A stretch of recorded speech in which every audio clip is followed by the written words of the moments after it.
आशा workers की तनख्वाहों में इजाफे करते हुए कम अज कम 26,000 रुपये तनख्वाह देने का मुतालबा करते हुए CITU के ज़ेर-ए-एहतमाम महबूबनगर जिले कलेक्टर ऑफिस में वंटा वरपू खाना पकाकर एहतजाज किया गया। आशा वर्कर्स ने कहा कि इनको जो तनख्वाह दी जा रही है उनके लिए नाकाफी है।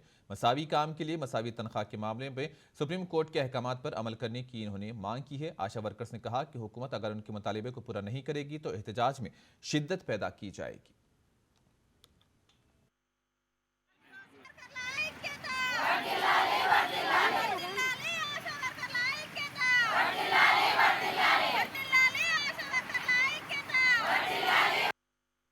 పనికి తగ్గట్టు పారితోషికం లేదు కాబట్టి మేము సెంట్రల్ గవర్నమెంట్ కానీ రాష్ట్ర ప్రభుత్వం కానీ మేము ఒకటే కోరుతున్నాము।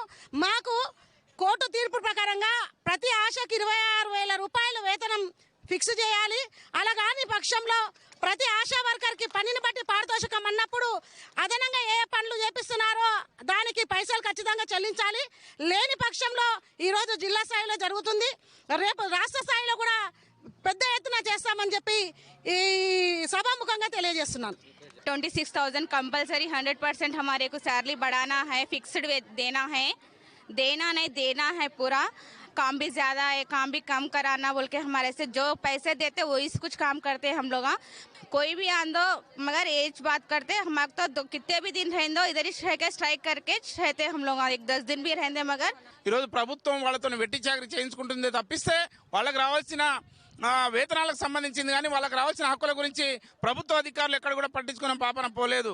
రెండో వైపున గతంలో ఆశా వర్కర్లు చేసిన 105 రోజుల పాటు సమ్మెతోనే ప్రభుత్వం దిగి వచ్చింది।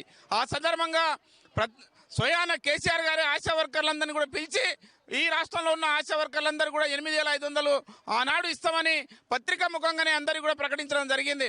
కానీ తీరా ముఖ్యమంత్రి స్టేట్మెంట్ ఎంతకాడికి వచ్చిందంటే మళ్ళీ గ్రామీణ ప్రాంతాల్లో కేసులను బట్టి ఈరోజు వేతనాలు ఇస్తున్న పరిస్థితి కనిపిస్తూ ఉంది।